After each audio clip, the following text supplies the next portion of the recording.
So our first speaker today is Kristina Areskog Bjurling.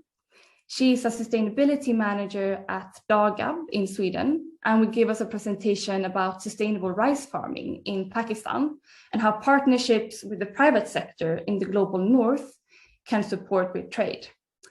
And I also know that Kristina has to leave before the ending meets today. So if you have any questions for her, don't wait and ask them straight away. Kristina, the screen is yours. Thank you so much, and I'm really delighted to be invited to speak and be part of this meeting. It's very important issues that you will speak on today. And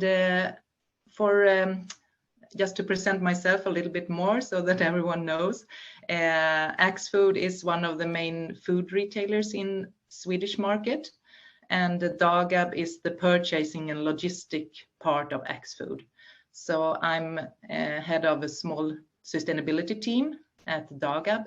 So we're actually looking after that our policies and code of conduct and so on sustainability and human rights, etc., is followed down in the supply chains. And as you can imagine, it's a huge job since a food retailer have many thousands of products in our retail stores. But we started off 2014, 2015 to do the risk analysis, and we saw on the commodities, and we also tried to map where the risks are bigger in our supply chains. And then rice came out as one product that we really needed to work on. So today I will present a little bit on our programs and what we have done since then. So you can change to next slide, please. So we started off a project where we worked with many different actors.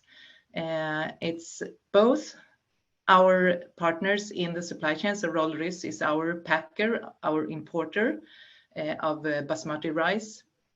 And then Unil is our Norwegian partner as a food retailer who also joined the project. And then we implementing partner is Oxfam, who we worked with from the start. And they also work with local organizations in Pakistan, Punjab. And we work with Axe Foundation, which is our, it's a Axel Jonsson Sustainability Foundation. Who also have supported and worked with us on this project. And then it's us and then SIDA. It's a SIDA financed project. So we'll show a short film on the project.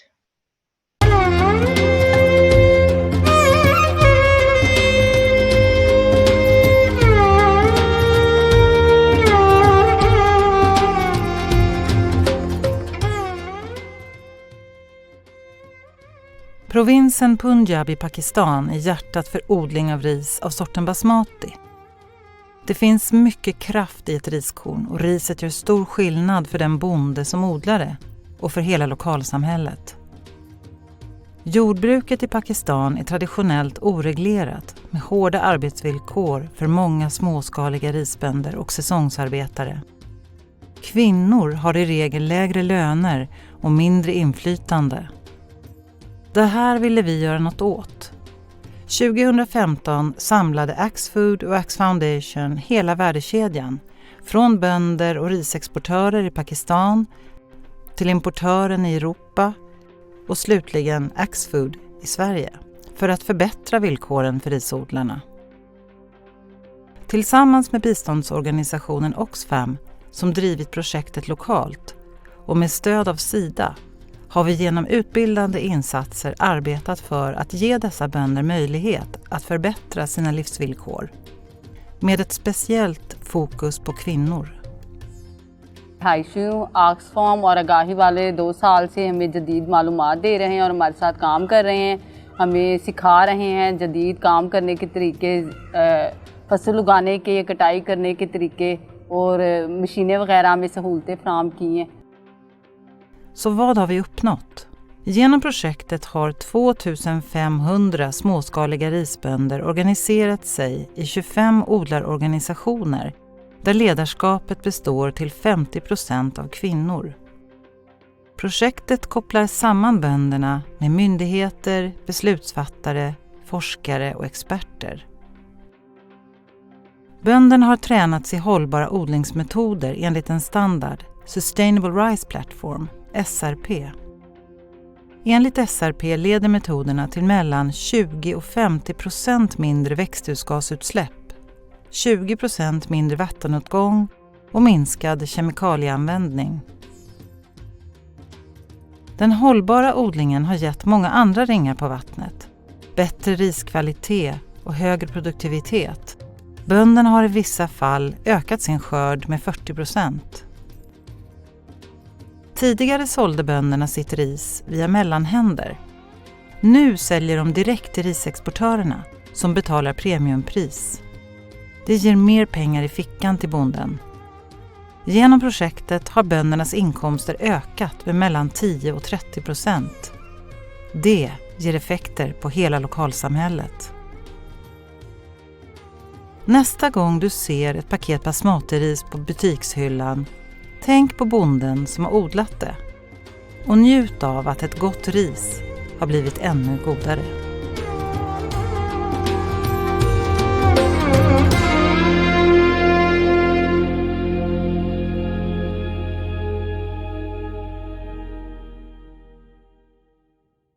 Ja, där såg ni, oh sorry, now I start to speak Swedish.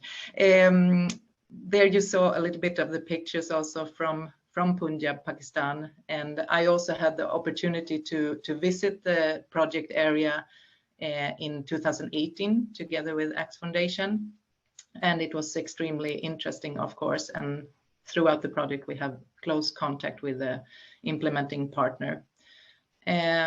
So just to go back a little bit on the risks that we saw and which are still there, we have seen that rice is one of the most important food commodities, and I'm sure in this group you're well aware of that. Given that, it's a bit surprised that to us that it has had quite little low media attention on the sustainability area. If you compare to like bananas, cacao, coffee, it's a lot of media attention and work in different campaigns and groups and everything. But with rice, we saw, especially back then when we started, like 2015-16, it was very low information on rice. And I think one of the reasons for that is that Europe stands for a small part of the world market. The main rice consumption countries is Asia and also Africa and Middle East. And then we have a situation where basmati rice is very far, it's a long supply chain. Often what we can see is 6 steps from the smallholder farmer to the end consumer, which makes it also quite complicated to work with. But there are many other commodities which are in that structure as well. What we see, what's both on the social side, the social sustainability and environmental sustainability, there are huge challenges. We saw especially the conditions for the women were extremely harsh, not at least in the seasonal work, and of course for the smallholders and also the landless who works then as seasonal on the bigger plantations. And for the environmental side, it's both the very water demanding crop and also it's having huge effect on the greenhouse gases if you compare to other commodities. And Punjab is also vulnerable for climate changes, so that also needs to be taken into account. The value chain is long, and this is just the value chain in Pakistan, and there is several parts which are taken care by middlemen. We saw that quite early, that there is a system in the villages where there is also not only transport and input and so on, but also as money lenders, because the smallholders, if they don't have the resources, they have to go to this person in the village most often, or that he works in many villages, the arti it's called. And many of the smallholders are indebted to this arti, and they don't have access to the exporters directly. They sell instead through this arti to the local market and the mandi, and already there they are losing quite a lot of their income from rice, and they are most often forced to sell quite immediately because they are indebted, so they cannot storage rice and so on as the bigger landlords. You can change, please. The positive impact we could have with the project, how we outlined the project is by organization of cooperatives. This is nothing new. I think this is the part of this sort of projects that the main success factor is that smallholders go together in cooperatives, and that's what we did here as well. And especially cutting out the middleman or the intermediary meant already there that they, in the organization, in the cooperative, they got direct contact with the exporters and could sell their rice to a higher premium. And that meant higher income for smallholders. And Oxfam has worked a lot with getting the women in power, and that was also extremely inspiring to see when we were there already in 2018, just 1 year into the project. The women who spoke up were quite strong in, you could see that with your own eyes, that this was something that strengthened their capacity in the villages. And so that has been very a success factor. Of course, it's also not easy. And sometimes in the villages, you had to work with the local mobilizers and so on to get that kind of change in the societies. And with the climate change resilience, they work also with other incomes. So sewing machinery, small businesses, etc. Because as you see, the climate changes are coming in this region. It will be, they need to also have other incomes. But also the methods, like said in the film, it should lead to 20 to 30 less greenhouse gases and 20% less water used. And they work with a sustainable rice platform standard, which is now coming coming quite big. And maybe we can change to next, please.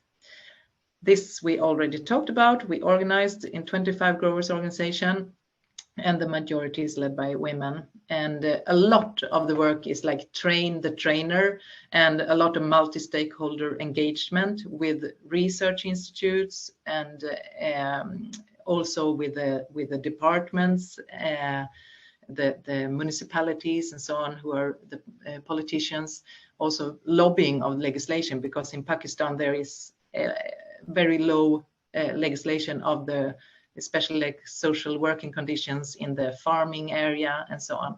So both on the social side and on the environment side, they have been lobbying for better legislation. Yes, you can change also. We try to have a visibility because, of course, given that we are a food retailer, it's really important that the consumers get this information and understand what is behind, you know, a rice packet. So we try to make it visible on the packaging. But of course, we don't know really if that has got all the way to the consumer. That's something that we discuss very much in Axfood, how we can really make the consumers aware and choose from a sustainability point of view. But we also think that it's our role as a food retailer to try to make it a sustainable products overall, even if the consumers are not aware. You can change there also. Next step is that now the project is actually phasing out very soon. So we're in the process of evaluating. We have also had a pilot project with a premium on the premium, so to say, trying to support the farmers even more to come to a living income. And we have to evaluate that and then see whether we can transform now the project from aid to trade, so that our ambition has all the time been that after the project ends, we should be able to source from the project area, this 25 growers organization. But we see that they need to be SRP certified, because only with the SRP certified we can get that kind of monitoring of that everything is followed, and then we can get that on the packages and we can get that also to the consumers. And we also need to involve more partners, and now we have Unil and Axfood as potential sourcing from this project area, but it could be more. So we will also invite more openly more actors. Thank you very much for listening, and I'm happy to take questions later. Thank you, Kristina, for that very interesting presentation and nice video as well. It was nice to see some images from Pakistan. We won't have time for questions now, but I saw there was one question in the chat, so you're welcome to answer that straight in the chat as well, Kristina, if you have to leave before the Q&A session.